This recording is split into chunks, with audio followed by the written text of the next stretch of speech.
This video was released 3 days early on Patreon. Hey there, I'm Aki, and in this devlog I'm showing you how we create Precursor bases, our progress on Void Islands, and much more. Now, I know there haven't been public devlogs for a while, since we originally wanted to do something pretty big for Halloween that I was waiting on, but that sadly didn't work out. It's still coming, but it might take another month or two. Since it has been so long, the YouTube algorithm will probably hate me, so if you want to help me beat it, like, share, comment, you know the deal. Apparently there's also a new hype feature you can use, so let me know if you can see that and you hype the video. Let's start with the Hydra refresh. Our patrons and the players of the Hydra shard have given us a lot of feedback. Most of it were bugs, which we are fixing of course. But some feedback was about its appearance, elevator animations, and so on. Like I mentioned in the last devlog, we have changed the textures for the Hydra and made them a lot more performant. Which means, while they look better, even at low resolutions, they take up way less space. This is now complete, and this is what the Hydra looks like. Let me know what you think. I also sped up the elevator animations a bit to make that transition a little quicker, since people said it took too long to switch levels. And of course, we changed the canopy. In the Hydra shard, the front was almost always see-through. That made it look cool, but since the canopy is not actually glass, but just metal with a hollow projection screen on the inside, making it look like glass from there, when powered on that is, being able to look into the submarine makes no sense. We weren't sure whether or not to keep it looking like glass for aesthetics, or to go the realism route. But we settled on realism in the end. So now, we've not only changed the look of the canopy to be more in line with the rest of the Hydra, but I also manually divided it into square pieces. Now, this took quite a long time, since there's apparently no automatic way to do it, so I had to project a square pattern on it, and then manually draw the dividing lines. Now you might be asking, Aki, why would you even do that? Well, having it be separate pieces allows us to do something like this. Doesn't this look so much better? I think this immediately makes it clear you're looking at a screen. And with this setup, we can now also disable certain tiles, making it seem like the screen is malfunctioning when your system's health is low. We also used the same technology on the dynamic building slot walls, and we also figured out how to create 360-degree displays of any location in the game. Let me know what you think in the comments. Oh, right! The first Hydra module, the Med Bay, is also partially functional. Ignore the textures, we're still struggling with the roughness of surfaces. That will be fixed. We can spawn it in with commands, and you can get food and water here already. They spawn periodically in both of these containers. Crafting serums isn't in yet, but still planned. As for the texture issues, Subnautica seems to sometimes just completely ignore what we tell it about how rough a surface is. We have tested several textures, and how they behave makes absolutely no sense to us. So, we got someone taking a closer look at the shaders. Psyda. He is currently trying to figure out how shaders affect our textures, so hopefully we'll find a workaround soon. We also implemented the anomaly and sonar system. Currently, we just spawn anomalies with a command. Yes, the placeholder is a kitty poster, ignore that. But in the future, they will occur naturally. When you now use the Hydra sonar, it will point you towards the nearest anomaly, lighting up the squares depending on how close to looking directly at it you are. And of course, our sound designers also created new music tracks, which you've been hearing in the background. I think they did an awesome job. As for systems for the player, we've also revisited the effect system. You may remember the first draft, which looked like this. Now we, or mainly I, wasn't very happy with this, so I came up with several concepts. I wanted to tie the effects more into the pre-existing HUD, so I recreated the stat bubbles for like food and water for each effect. Though the team thought players might confuse them with new stats they have to keep track of, even if we switched the style back to the original. So I tried a few different variations. First, separating them more from the rest of the HUD, then shrinking them or even putting them in their own shelf. This last part was the team's favorite, but we agreed to still use the old style for the effects in the shelf to avoid any potential confusion with stats. So this is the final look we've settled for. And guess what? We already implemented the new effects UI as well as several new effects. This is what it looks like in game. As you can see, when you get a new effect, the shelf expands and makes room for a new bubble, and once it runs out, it shrinks again.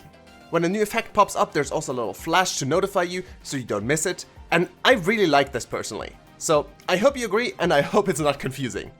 We also commissioned Reika, the modder behind mods like C2C and Ecocean, to recreate the current system she made previously for Call of the Void and expand upon it. And she did just that. We can now place currents that push the player, creatures and vehicles, and look awesome too.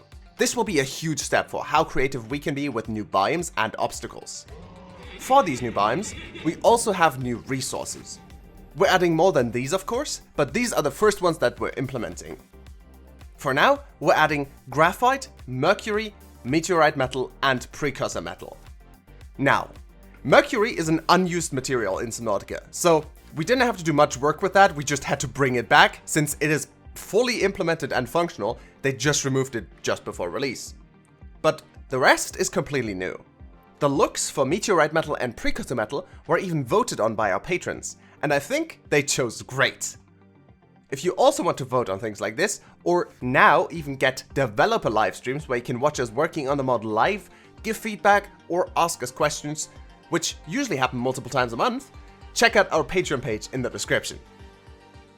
Now, let's talk precursor bases. The way we've previously approached precursor bases is essentially like Minecraft, placing one block next to another. And while this definitely looks precursory, something was still off. I mean, if I was here, yeah, this is clearly a precursor base, but it doesn't look exactly like the base game precursor bases. And we couldn't figure out what exactly was off. Not only that, but honestly, this precursor base was taking way too long.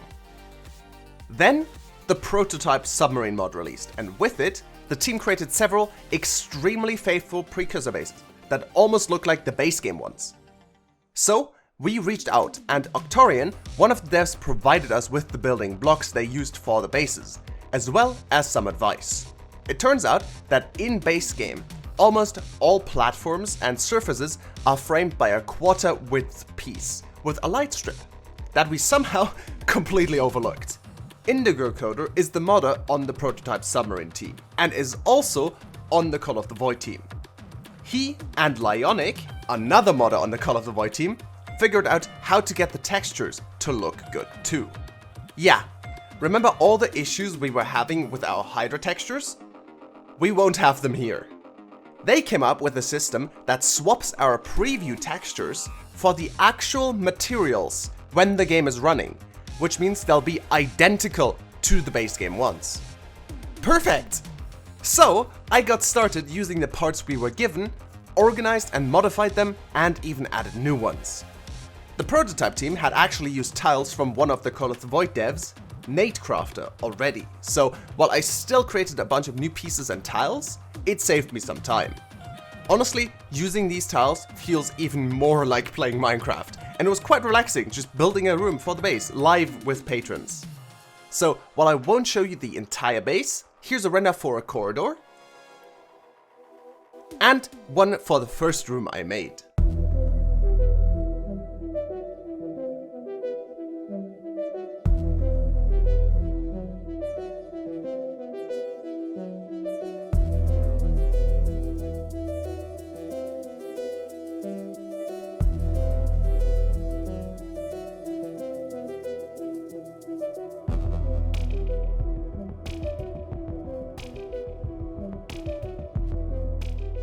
I think this already looks great, and I can't wait to see it in game.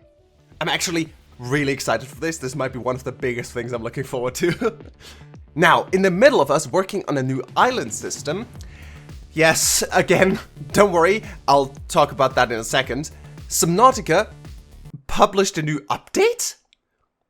Yeah, so a new Subnautica update wasn't on my 2025 bingo card, and while they didn't add anything new and just fixed a bunch of stuff, it still broke mods. Thankfully, Call of the Void only needed a few quick fixes, so this didn't set us back too much. Now, about the islands. I know, a little ironic considering I just made a video about how we are making islands, but we changed our approach. Instead of using objects as terrain and having to fiddle around with shaders, collisions, and performance issues, we actually finished the program that lets us convert meshes to voxels, the actual terrain system Subnautica uses. So, we still start the same way, by sculpting an island in any 3D program and saving it to a file. But then, we use this new program made by Esper. Thanks to her, after we create the island meshes, we just have to paint on the regions where we want specific types of terrain materials to be used in-game, and then the program handles the rest. This was our first test of adding a large island, and I think it looks perfect. It's a really cool feeling to explore a completely new part of Subnautica you've never seen before when it fits in this seamlessly, so I'm even more excited for the other islands now. Terrain we implement like this behaves completely normal, so we don't need to find workarounds for several things, like building bases on it. You can just do that by default. But remember how I said the program handles the rest? Well, almost. When we tried to actually place the islands in the Void in-game, this happened. Turns out that new Subnautica update caused some issues after all. I won't get into the technical details, but we managed to find a fix for it, so now the islands spawn properly. I just wanted to show off these completely wacky islands because I think they're quite funny. The main material still needs to be switched out, so ignore the pebbles for now, but I'm still super proud of my team. We even have resources and creatures spawning on them already. Now all we need to do is add plants, small filler islands, set up proper lighting, and make sure they show up as anomalies in your Hydra. And the first cluster is complete. We also already have the island models for another biome done, as well as the shader for a new brine material for it. And we're also working on new rocks for a third new biome. As you can see, we've been busy. And I'm still not done. We have also been working on base destruction. I sifted through a lot of base game models to assemble them properly, which almost drove me insane, because this is how you get them when you just export them. Yeah, but I managed to actually assemble a lot of them. And then we didn't actually need most of them. Oh well, that's what game development is for you. I then modified the ones we did need to be destroyed versions of their vanilla counterparts, and I think they came out pretty good. Our modders in the meantime set up a system that allows us to swap the models of base compartments when they get destroyed. We didn't actually have the destroyed models yet when this was recorded, so we just swapped the model for a spiky version instead, but it works.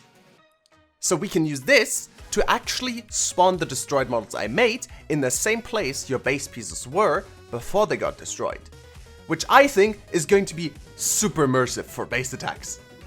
Talking about those, they also worked on the base attack system to determine which creatures are attracted to what, how likely they are to attack your base, and so on.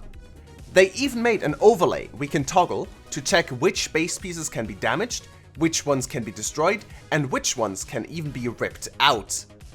So for example, an empty eye corridor can be damaged, destroyed, and ripped out, so it shows up in green. Some decorations don't change anything, but if there's a storage locker inside it, it can't be ripped out anymore, since we don't want you to lose a ton of resources, so it now shows up in yellow. And if your base is under attack, you of course need to be able to defend yourself. We added new defenses, like the loudspeaker, which constantly emits a low frequency noise to scare off creatures. Don't worry, you can't actually hear it unless you get really close to it, that would get way too annoying. And it targets creatures similarly to a spotlight. It can then target them with an extremely loud noise to essentially instantly scare them off if they hate loud noises.